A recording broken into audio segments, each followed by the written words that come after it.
Hello everyone, be a learner my channel, इसमें आप सबका स्वागत है। आज मैं आप सबके साथ सीटेट सीडीपी पेडागोजी जो क्वेश्चंस हैं वो रिलेटेड वीडियो शेयर कर रही हूँ।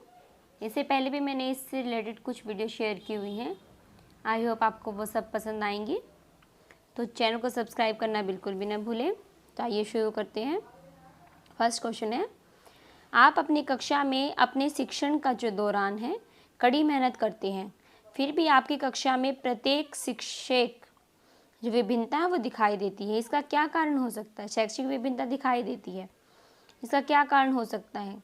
आपकी कक्षा के कुछ छात्र कक्षा में सो जाते हैं, आपकी कक्षा के छात्र आपको पसंद नहीं करते, भिन्न भिन्न छात्रों में व्यक्तिगत गुण भिन्न भिन्न होते हैं, इनमें से कोई नहीं। तो ऑप्शन सी है वो करेक्ट है कि भिन्न भिन्न छात्रों में जो व्यक्तिगत जो गुण हैं वो भिन्न भिन्न होते हैं। आपकी कक्षा की एक बालिका है मीरा, विद्यालय में होने वाली प्रत्येक जो क्रिया है उसके विषय में जानने के लिए सबसे ज़्यादा उत्सुक रहती है।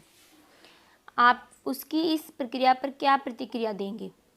मीरा एक पिछड़ी बालिका है, मीरा एक सृजनशील बालिका है, मीरा का मन पढ़ाई में नहीं लगता, मीरा को खेलना पसंद है। तो ऑप्शन बी है वो करेक्ट है, मीरा जो है वो एक सृजनशील जो है बालिका है। आपकी कक्षा का एक छात्र मोहन बोलते समय हकलाता है, आप उसकी कक्षा के प्रबंधन हेतु क्या आवश्यक कदम उठाएंगे? उसमें अध्ययन की गलत जो आदतें हैं उस पर नियंत्रण कराएंगे, प्रधानाचार्य हैं जी हैं उनसे उसकी शिकायत करेंगे, उसको कक्षा का जो बाहर जाकर पढ़ने को कहेंगे, विशेष जो शब्द हैं उनके उच्चारण को उसे एक बार में पढ़ने को कहेंगे। तो ऑप्शन ए है वो करेक्ट है, उसमें अध्ययन की जो गलत आदत है उस पर नियंत्रण कराएंगे। यदि आप अपनी कक्षा के बालकों में यह भावना जागृत करना चाहते हैं कि उन्हें विद्यालय की जो उपलब्धि है उनमें सफल होना चाहिए, इसके लिए आप निम्न में से क्या क्या उपाय अपनाएंगे? बच्चों की बौद्धिक जो क्षमता है उसका विकास करेंगे, बच्चों का मार्गदर्शन जो है वो उचित दिशा में करेंगे, अपने शिक्षण में उचित जो विधि है उनका प्रयोग करेंगे, ये सभी। तो सारे ऑप्शन करेक्ट हैं। उनकी बौद्धिक क्षमता का भी विकास करना चाहिए, उनका मार्गदर्शन भी करना चाहिए और उचित जो है विधियाँ शिक्षण के लिए प्रयोग करनी चाहिए। किसी बालक की समस्याओं के विषय में पता लगाने के लिए कम उपयोगी मनोवैज्ञानिक विधि है। कम उपयोगी कौन सी विधि है? प्रयोगात्मक, निरीक्षण, परीक्षण, व्यक्तिगत इतिहास विधि। तो ऑप्शन सी है वो करेक्ट है, परीक्षण जो विधि है वो कम उपयोगी विधि है। पाठ्यक्रम जो निर्माण है उसमें सर्वाधिक महत्व किसको दिया जाना चाहिए? सबसे ज़्यादा महत्व किसे दिया जाना चाहिए? व्यक्तिगत विभिन्नता, शिक्षक का कौशल, विद्यालय की व्यवस्था, बालक की आर्थिक स्थिति। तो ऑप्शन ए है वही करेक्ट है। व्यक्तिगत जो विभिन्नता है, हर बच्चा अलग अलग होता है, उसके ही अनुसार जो है पाठ्यक्रम का निर्माण करना चाहिए। अधिगम जो है उसके संदर्भ में शिक्षा जो शास्त्री हैं और जो मनोवैज्ञानिक हैं ने विभिन्न प्रकार की जो परिभाषाएं हैं वो दी हैं। इन परिभाषाओं के अनुसार अधिगम डैश चलने वाली एक निरंतर प्रक्रिया है। अधिगम जीवन पर्यंत जो है वो चलता रहता है। तो ऑप्शन ए है वही करेक्ट है। बालक अपने चारों ओर जिन वस्तुओं, जिन परिस्थितियों को देखकर चिंतन करता है वह होता है तार्किक चिंतन, प्रत्यात्मक चिंतन, प्रत्यक्षात्मक चिंतन, कल्पनात्मक चिंतन। तो प्रत्यक्षात्मक जो चिंतन है वही होता है जिसमें हम वस्तु और परिस्थिति को देखकर चिंतन करते हैं। आपकी कक्षा में जो बच्चे हैं उनके समाजीकरण में आपकी क्या भूमिका है? बच्चों का बौद्धिक विकास करने में, बच्चों का गृह जो कार्य है वो कराने में, बच्चों को दंड देने में, इनमें से कोई नहीं। तो ऑप्शन ए है वो करेक्ट है, बच्चों का बौद्धिक जो विकास है वो कराने में। बालकों का जो नैतिक विकास है उसको समझने के लिए जीन पियाजे ने कौन सी विधि है को अपनाया था? जीन पियाजे ने साक्षात्कार विधि, तार्किक विधि, जांच पड़ताल विधि या सभी? उन्होंने साक्षात्कार जो विधि है उसका प्रयोग किया था।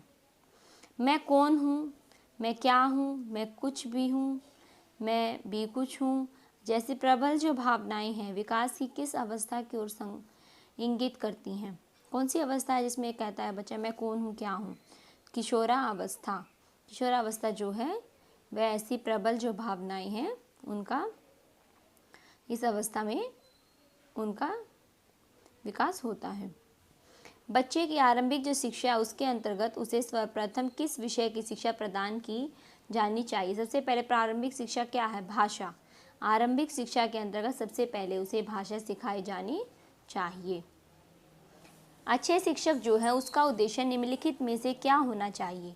सृजनात्मक सक्रियता में विश्वास रखना, अपने जीवन को अधिक सुंदर तथा सुव्यवस्थित जो है वो बनाना, जीवन के नए मूल्य, नए विचार और जो परिवर्तन है उनका स्वागत करना, सभी धर्म जाति वालों से समानता का व्यवहार करना।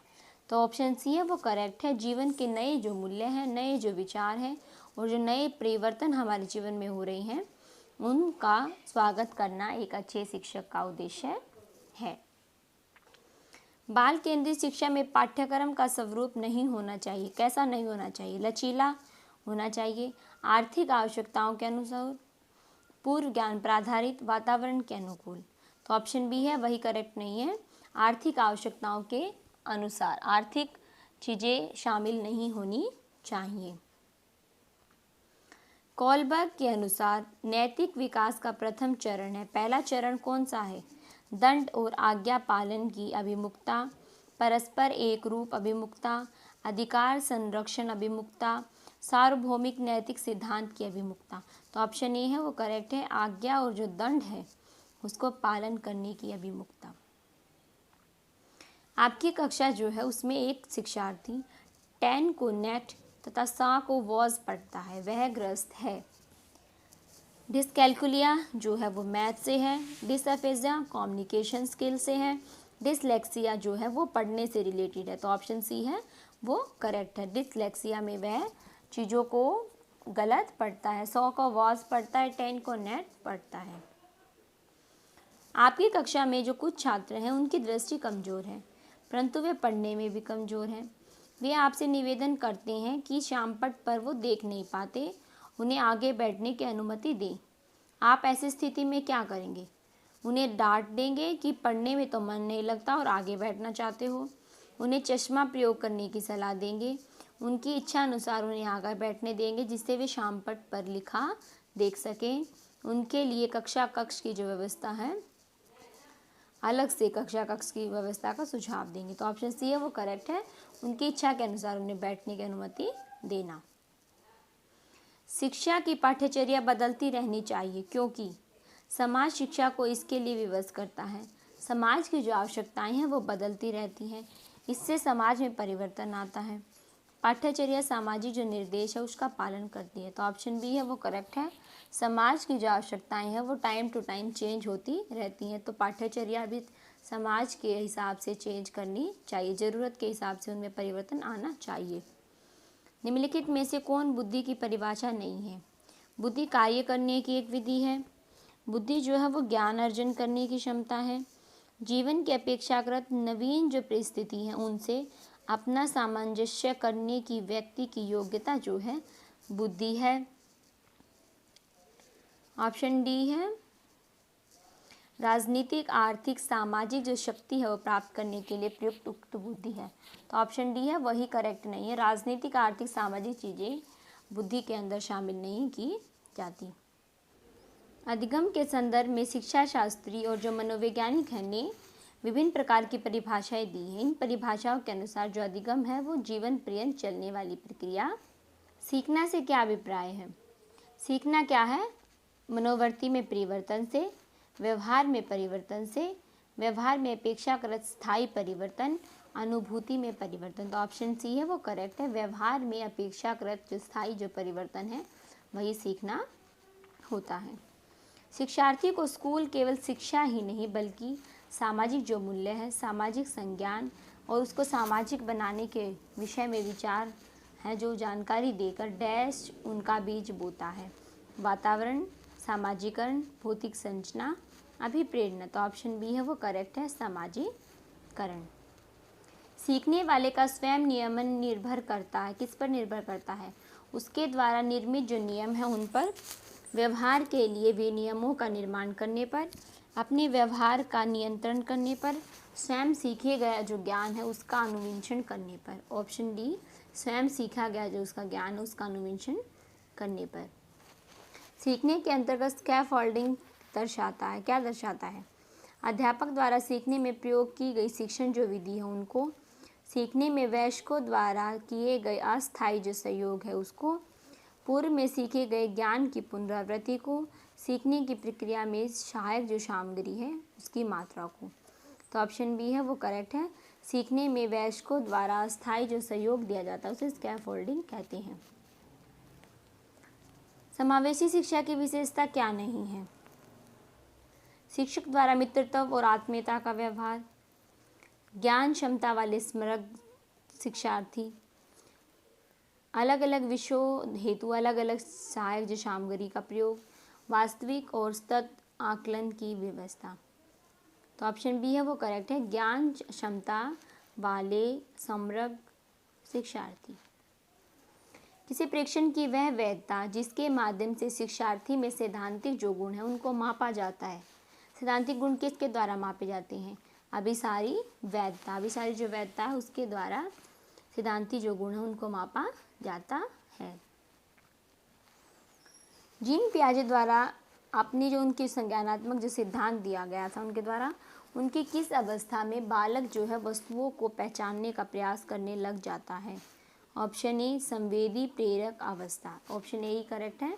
संवेदी प्रेरक अवस्था में वह वस्तु है जो उनको पहचानना शुरू कर देता है। जब बालक स्कूल जाने के लिए रोज की तरह स्कूल ड्रेस, जूता आदि पहनता है, किताबें लेता है, तब व्यवहारों के ये संगठित क्रम क्या कहलाते हैं? मानसिक संक्रिया, विकेंद्रीकरण, स्कीम, स्कीमा। तो ऑप्शन सी है वो करेक्ट है, स्कीम कहलाता है। वो डेली की चीज़ें दोहराने लग जाता है। निम्नलिखित में से वह कथन जो शिक्षार्थी में सृजनात्मकता का पोषण करता है। प्रत्येक शिक्षार्थी की अंतर्जात जो प्रतिभाएं उनका पोषण करने और प्रश्न करने के अवसर उपलब्ध कराना, विद्यालय का जो उनका जीवन है उसे प्रारंभ से उपलब्धि के लक्ष्यों पर बल देना, परीक्षा में अच्छे अंकों के लिए विद्यार्थियों की कोचिंग करना, अच्छी शिक्षा के व्यवहारिक मूल्य के लिए विद्यार्थियों का शिक्षण। तो ऑप्शन ए है वो करेक्ट है। अंतर्जात जो प्रतिभाएं हैं उनका पोषण करना और प्रश्न करने के लिए उपलब्ध कराना। भाषा अच्छे गुणों से संपन्न और सफल मानी जाती है यदि भाषा में विचार और जो धारणाएं हैं उनके संचार की गुंजाइश हो, नए विचार संभावनाएं उत्पन्न करने में सक्षम हो, बदलते वातावरण के किसी के अनुकूल बढ़ाए, यह शब्दों के उच्चारण उनके वाक्यों में प्रयोग करने के लिए एक नियम वाली जो है वो प्रदान करता है। तो जो नए विचार और संभावनाएं हैं वो उत्पन्न करने में सक्षम हो, भाषा के जो है वो अच्छे गुण से संपन्न है। तो आई होप आप सबको ये क्वेश्चन बहुत ज़्यादा पसंद आएंगे। तो वीडियो को लाइक करना बिल्कुल भी ना भूलें। Thank you.